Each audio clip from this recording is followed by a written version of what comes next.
Hello everyone, good morning, welcome back to my channel. আশা করছি সকলেই খুব ভালো আছো। আর ব্লগের শুরুতে বড়দের চরণে প্রণাম, ছোটদেরকে আমার অনেক অনেক ভালোবাসা।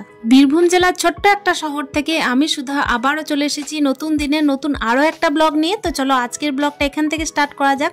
সকাল টাইমে দেখতেই পেলে ফুল তুললাম কিছু, তো ফুলগুলো তুলেছিলাম আসলেই পুজো দেওয়ার জন্য। স্নান পুজো সমস্ত কিছু হয়ে গেছে।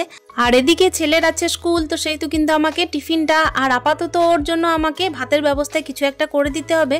আসলে এই জন্য বললাম আপাতত কথাটা, আমার বাড়িতে কিন্তু আজকে গেস্ট আসবে। হঠাৎ করেই কিন্তু গেস্ট আসার কথা। তো হঠাৎ করে গেস্ট এসে আমি একা সংসারে কিভাবে ম্যানেজ করে চলছি, তো সেটাই আজকে তোমাদের সাথে শেয়ার করা। দেখতেই পাচ্ছ এখানে কিন্তু টিফিনের কিছু ব্যবস্থা করছি। ছেলের জন্য চাউমিন বানিয়ে দিলাম। শীতকালীন যে সমস্ত সবজি আপাতত টুকিটাকি রাখা ছিল আমার ফ্রিজে, সেই সমস্ত সবজি দিয়েই আমি ওকে একটু চাউমিন বানিয়ে দিলাম।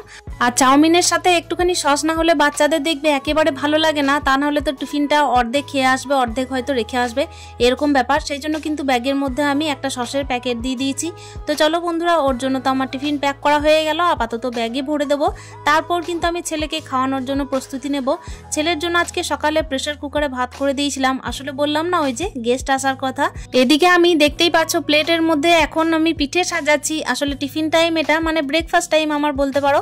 সকাল টাইমে কিন্তু 10:30 11টা বাজছে, এই টাইমে আমি পিঠে নিয়ে বসেছি।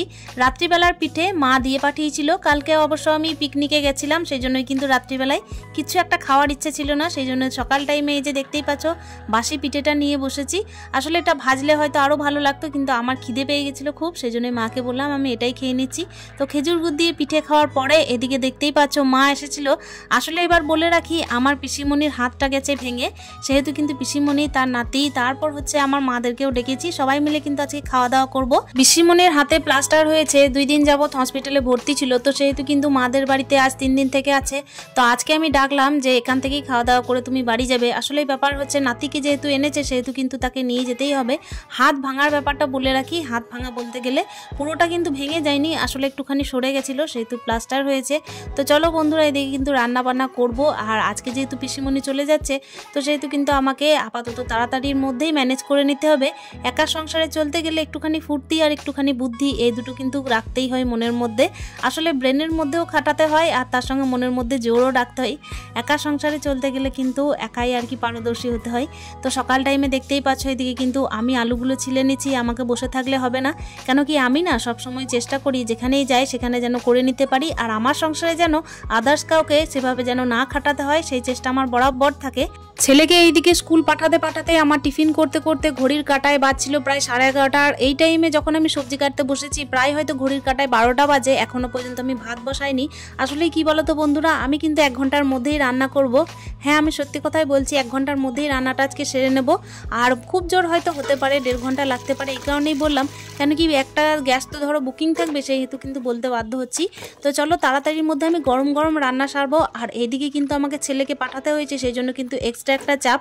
2 টাইমের রান্না যেহেতু করতে হয়েছে সেহেতু তো একটুখানি চাপ হবেই হবে। তবে আমি কিন্তু একটুখানি সময় মেনটেন করে চলাটা খুবই পছন্দ করি, সেই জন্য গেস্ট এলেও আমার কোনো রকমের কোনো অসুবিধা হয় না। তো চলো এখানে দেখতেই পাচ্ছ আমি কিন্তু সবজিগুলোকে ধুয়ে নিয়ে চলে এসেছি। সবজি কি কি কেটেছিলাম সেগুলো তো দেখতেই পেলে। সব রকমের শীতকালীন সবজি মিশিয়ে একটা তরকারি করব। বড় হাঁড়ির মধ্যে ভাত বসিয়ে দিয়েছি। ভাতের পরিমাণ আর কি অতটা বোঝার তো মুশকিল, এখন কতটা কে খায় ততটা তো বোঝা খুবই মুশকিল। আর ওদিকে প্রেসার কুকারের মধ্যে যে ভাতটা বসিয়েছিলাম সেটাও একটুখানি ছিল, তো ওটা আমি কিন্তু অ্যাডজাস্ট করে নেব দুপুর টাইমে খাওয়ার সময়। এখন যে 1 লিটারের পাউচটা দেখতে পাচ্ছ, আমি কিন্তু কিছুদিন আগেও তেল ভরেছিলাম, কিছুদিন বলতে হয়তো বা 12 দিন মতো হয়ে যাবে। তো এর মধ্যেই কিন্তু আমার তেলটা শেষ হয়েছে। অনেক দিনই আমি চালানোর চেষ্টা করি যতটা পারা যায়। 2 সপ্তাহ কাছাকাছি এলে তখন কিন্তু তেলটা মোটামুটি শেষ হয়, তারপর কিন্তু আমাকে নতুন পাউচ আবারও কিনতে হয়। তো এখানে কিন্তু আমি তেলটা ঢেলে নিলাম। তেলটা ঢালার পরও দেখবে অবশিষ্ট কিছুটা তেল প্যাকেটের মধ্যে লেগে থাকে, তো সেই প্যাকেটের তেলটা কিন্তু আমি রান্নার কাজে লাগিয়ে নেব। আমাদের মতো মধ্যবিত্ত ফ্যামিলির হাউসওয়াইফরা একজন গেস্ট এলে কিন্তু একটুখানি দেখবে ব্যস্ত হয়ে পড়ে। তবে ব্যস্ত হওয়ার থেকে বড় কথা হচ্ছে একটু শান্ত মস্তিষ্কে কাজ করতে হয়। আর সব থেকে বড় বড় কথা হচ্ছে যখন একার সংসার তখন তো একটু করতেই হবে। সংসারে কিন্তু কাজকর্ম থাকে অনেক রকমের, আর তার মধ্যে থেকে যদি কোনো গেস্ট আসে তার আদর আবদারটা অতি অবশ্যই রাখা খুবই দরকার। আমাদের দেখবে পরিবারে কেউ যদি আসে তাহলে কিন্তু আমরা একটুখানি ব্যস্ত এই কারণেই হয় যেন তার কোনো রকমের আমরা খাতির যত্নে যেন ত্রুটি না ঘটায়, কোনো রকমের আপ্যায়নে যেন তাদের কোনো ব্যাঘাত না ঘটে।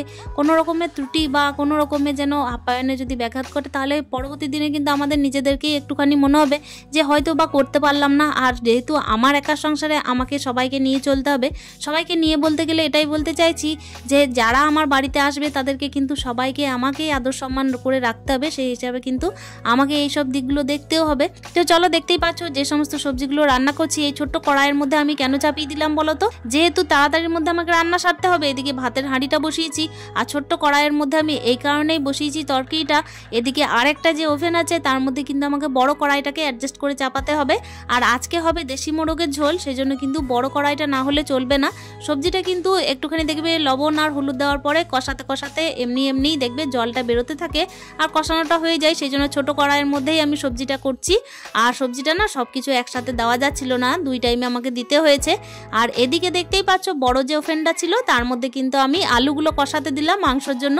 আমার পিসিমণি চিকেন বা মাটন কোনো রকমের মাংস আর কি খান না, সেই জন্যই কিন্তু আমাকে এখানে দেশি মোরগটা কোনো রকমে জোগাড় করতে হয়েছে। বাবাকে বলে রেখেছিলাম, মাকে বলে রেখেছিলাম, তো সেই হিসাবে শেষমেশ পাওয়া গেল। যদিও বা একটুখানি দেরি হয়েছিল জোগাড় করতে, তবে যদি বা না পেতাম তাহলে মাছ করতে হতো। এই যা তো তাড়াতাড়ির মধ্যে এমন কিছু যে রান্না করে উঠতে পারবো আমার তো মনে হচ্ছিল না।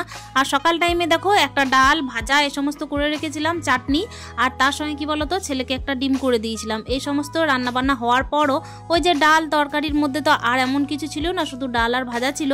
আর এই যে দেখতেই পাচ্ছ এখন সবজিটা করছি আর তার সঙ্গে চিকেনটা হবে, চিকেন বলতে ন্যাশনাল চিকেন যেটা আমরা বলি আর কি, দেশি মোরগের ঝোল, তো এটা হবে। আর তার সঙ্গে কি বলতো এই যে সবজিটা কিন্তু একসাথে সমস্ত কিছুই হয়েছে। আর ওখানে কিন্তু কিছুক্ষণ আগে তোমরা দেখেইছিলে টেবিলে কিন্তু শাক রাখা ছিল, মূলোর শাক, পালং শাক। তো ওই শাকটা কিন্তু আমার করার ইচ্ছা ছিল, কিন্তু ততক্ষণে পিসিমণি চলে এসেছিল, সেজন্য কিন্তু আমাকে শাকটা আর করতে দেয়নি। ওদিকে তোমাদের সাথে গল্প করতে করতে বড় কড়াইয়ের মধ্যে চিকেনের কিন্তু পেঁয়াজগুলো একেবারে ভাজা ভাজা হয়ে গেছে। আর এখন কিন্তু মশলাটা দিয়ে নিলাম, আর আলুগুলো তো আগেই কষিয়ে রেখে দিয়েছি দেখতেই পেলে। ভাতটা কিন্তু বড় হাঁড়ির মধ্যে এখনো পর্যন্ত না হতেই এদিকে আমার তরকারির ব্যবস্থা মোটামুটি হয়েই গেছিল। ওদিকে তোমরা দেখতেই পেয়েছিলে ভাতটা বসানোর পর আমি সবজিটা চাপিয়েছিলাম, আর ইতিমধ্যে আমার সবজিটা রান্নাও হয়ে গেছে। সবজিটা কিন্তু ঢেলে রেখে দেবো। আর এদিকে দেখতেই পেলে যেহেতু ওভেনটা ফাঁকা পেলাম, মানে হচ্ছে এই ওভেনটার মধ্যে কষানোটা খুবই ভালো হয়, আসলে আঁচটা না বেশি না কম এরকম ব্যাপার, সেই কারণে কিন্তু এই ওভেনটার মধ্যে বসিয়ে দিলাম। তো দেখতেই পাচ্ছ এদিকে কিন্তু আমার চিকেনটা কষানো চলছে। আর গরম মশলার প্যাকেটে কিন্তু গরম মশলা একবারে শেষ ছিল, ওই কারণে কিন্তু আমি নতুন একটা মশলার প্যাকেট কেটে নিলাম। তো চলো বন্ধুরা, কষানো হতে হতে কিন্তু আমি দেশি মোরগের ঝোলটা একেবারে প্রেসারের মধ্যে দেবো। আমাদের বাড়িতে যখনই দেশি মোরগের ঝোল হয় আমি কিন্তু প্রেসারের মধ্যেই দিয়ে করার চেষ্টা করি, আসলে টেস্টও ভালো হয়। তার সঙ্গে কি বলতো দেশি মোরগের ঝোল একটুখানি দেখবে হাড় শক্ত হয়, বাচ্চাদের খেতে একটু ডিস্টার্ব, সেই কারণেই চেষ্টা করি যে দেশি মোরগের ঝোলটা প্রেসার কুকারের মধ্যে করতে। তবে কড়াইয়ের মধ্যে যদি সুন্দরভাবে কষানো যায় না তাহলে রান্নার কিন্তু টেস্ট একেবারে খারাপ হয় না। ওখানে মাংস কষানো প্রায় কমপ্লিট, আর এই পাশের যে কড়াইয়ের মধ্যে তরকারিটা রাখা ছিল তো সেটাতে কিন্তু আমার ধনেপাতা দেওয়া হয়নি। ধনেপাতাটা দিয়ে আর একটুখানি চিনি দিয়ে কিন্তু আমি নামিয়ে দেবো তরকারিটা। একটুখানি ফুর্তি আর একটুখানি বুদ্ধি দিয়ে কিন্তু টাইমের মধ্যে সমস্ত কাজ করে নেওয়া যায়, সেই কারণে কোনো রকমের কোনো গেস্ট এলে কোনো অসুবিধা হয় না। আর হ্যাঁ, এখনো পর্যন্ত প্রেসার কুকারে সিটিটা দেওয়া হয়নি, এটাই শুধুমাত্র বাকি ছিল। ওই যে 2টো সিটি দিলে মোটামুটি চিকেনটা হয়ে যাবে। চিকেন বলতে গেলে ওই যে দেশি চিকেনটা। তো চলো এদিকে দেখতেই পাচ্ছ আমার কিন্তু কষানো হয়ে গেছে। গরম জল দেবো এখন, কিন্তু আমি ঠান্ডা জল দিই না, মানে কোনো রকম তরকারিতে আমি ঠান্ডা জলটা দেওয়া পছন্দ করছি না। এখন আপাতত আমি গরম জলই দিচ্ছি। আর চিকেন মাটন সমস্ত কিছুতেই তো আমি গরম জল দিয়েই রান্না করি। এদিকে কিন্তু পিসিমণিদের আসার সময় হয়ে আসছিল, আমার ছাদে কিন্তু অনেকগুলো কাপড় ছিল, তো সেগুলো আমি তুলতে গেলাম। আর তাছাড়াও কিন্তু একটু ঠান্ডা ঠান্ডা লাগছিল, সেজন্যই ভাবলাম প্রেসার কুকারের মধ্যে যখন সিটিটা পড়বে তখন তো আমি ছুটে চলেই আসবো। এর মধ্যে কিন্তু আমার ছাদে জামা কাপড় নিয়ে আসা হবে। ছাদে যেই গেছি সেই কিন্তু দেখলাম যে ওরা কিন্তু হাঁক দিতে লাগলো, আর ইতিমধ্যে এসেও হাজির। তো দেখতেই পাচ্ছি এখানে আমাদের পুচকুটা মানে হচ্ছে আমার ভাইপো, আমার পিসির নাতি, আর তার সাথে পিসি ওখানে কিন্তু বসে আছেন। পিসির হাতটাও প্লাস্টার করা আছে, চাদর ঢাকা নিয়ে আছে। আমাকে কিন্তু তাড়াতাড়ির মধ্যে খাবার দেওয়ার ব্যবস্থা করতে হবে, পিসির কিন্তু বাসের টাইম হয়ে আসছিল।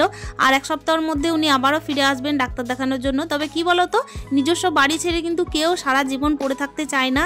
এই যে এই 1 সপ্তাহ যাবৎ কিন্তু পিসি এখানেই ছিল, হসপিটালে ছিল, বাড়িতে ছিল 3 দিন। তো এই সমস্ত নিয়ে কিন্তু পিসি একটুখানি ব্যস্ত হয়ে পড়ছিল, বাড়ির দিকেও যেতে হবে। তো এই নিয়ে কিন্তু সংসার জীবনে কিন্তু দেখবে গেস্ট যতই আসুক না কেন, সারা জীবনের জন্য কিন্তু কোনো রকমের কোনো গেস্ট আমাদের বাড়িতে থাকতেও চায় না। আর ওই যে এখন যাওয়া আসা কিন্তু মানুষের অনেকটাই কমে গেছে। আর যতদিনই থাকুক না কেন, যতটুকুই থাকুক না কেন মানুষ, সেই টাইমের মধ্যে আমরা আমাদের মতো মধ্যবিত্ত ফ্যামিলিতে সবসময় চেষ্টা করব যে যেন ঠিকঠাকভাবে তাদেরকে নিয়ে চলতে পারি আর তাদেরকে যেন ঠিকঠাকভাবে মান সম্মান করতে পারি। তো অনেকগুলো গল্প সারার সঙ্গে সঙ্গে কিন্তু দেখতেই পাচ্ছ দেশি মোরগের ঝোলটাও কমপ্লিট হয়ে গেছে। এদিকে কিন্তু খাওয়া দাওয়ার ব্যবস্থা আমাকে করতে হবে, তাড়াতাড়ি আছে ওনাদের, সেই জন্যই কিন্তু আমাকে তাড়াতাড়ি ভাতটাও ব্যবস্থা করতে হবে বেড়ে নেওয়ার। ওদিকে কিন্তু একে করে আমি এখানে নিচে নামিয়ে নিচ্ছি, এই কারণে আমার কিন্তু ভাতটা বেড়ে নিতে সুবিধা হয়। আর কি বলতো, অনেকজনের ব্যাপার তো, সেই জন্য কিন্তু আমাকে মানে একটা একটা করে নিয়ে যাব, তার থেকে ব্যাপার হচ্ছে সবার থালাগুলো একসাথে রেখে ভালোভাবে যদি ভাতটা দিই তাহলে আমার সুবিধা হয়। আর এইভাবে কিন্তু দেখো একা সংসারে আমাকে বুদ্ধি খাটিয়ে চলতে হবে, তার সঙ্গে ফুর্তি লাগিয়েও চলতে হবে। একটুখানি টাইম যদি এইদিক ওইদিক করি তাহলে দেখবে একা সংসারে চলা খুবই মুশকিল। সময়ের মধ্যে আত্মীয় স্বজনের মান সম্মান রাখা, ঘরের কাজ করা, ছেলে সামলানো, সমস্ত কিছু নিয়েই তো একটা সংসার। তো চলো বন্ধুরা, এই যে ভাতটা বেড়ে নিচ্ছি, আর ওদিকে আমার ভাইয়ের ছেলে আছে, তার জন্য কিন্তু ভাতটা বেড়ে নেব। তো 3টে থালি আপাতত এখন রেডি করব, তারপর কিন্তু মা বাবা আছে, আমি আছি, তারা পরে খেলেও হবে। তো চলো, তাদের বাস আছে সেহেতু কিন্তু তাদের খাবার দাবারটার ব্যবস্থা আগে সারতে হবে। আজকে মাঝে চিন্তা করেছিলাম যে ছেলেকে আজকে স্কুল না পাঠালেও হতো, কিন্তু কি বলতো বন্ধুরা, সংসারে যখন কাজ সারতে সারতে অনেকটাই আর কি দিন পেরিয়ে যায়, তখন কিন্তু একেবারে রাত ছাড়া ওকে টাইম দিতে পারি না পড়াশোনা করানোর জন্য। আর বিশেষ করে যখন গেস্ট আসা যাওয়ার ব্যাপার আছে তখন তো বাচ্চাকে আরোই টাইম দেওয়া হবে না, সেজন্য ওকে পাঠিয়ে দিলাম। আবারও 1 সপ্তাহ পর কিন্তু পিসিমণির সঙ্গে আমার ছেলে দেখা হবে। তো চলো, দেখতেই পাচ্ছ এদিকে কিন্তু মাংসটা বাড়তে বাকি ছিল, তো ওটাই দিলাম। আর আমি কিন্তু টেবিলের মধ্যে খেতে দিতে বলেছিলাম, কিন্তু ওনারা একেবারে রাজি নয়, রোদ্রের মধ্যেই কিন্তু খাওয়া দাওয়া সারবেন। আর আমার পিসিমণি হচ্ছেন ঝাড়খণ্ডের দিকের লোক, আমরা প্রত্যেকেই আর কি বাবার বাড়ির সবাই আর কি ঝাড়খণ্ডের, সেই জন্য কিন্তু রোদে বসে খাওয়ার মজাটাই আলাদা বলে মনে করি। সমস্ত কিছু পরিবেশন করার পর কিন্তু চাটনিটা দিতে বাকি ছিল, তো ওটাই দিতে এলাম। তো দেখতেই পেলে সারাদিনের কাজকর্ম সারার পরও, ছেলেকে স্কুল পাঠানোর পরও, সংসারের সমস্ত কাজের পরও ঠিক কিভাবে নিজস্ব বুদ্ধি আর একটুখানি ফুর্তি লাগিয়ে সংসারের সমস্ত কাজ সেরেও একজন গেস্ট এলে ঠিকঠাকভাবে আপ্যায়ন করতে পারি।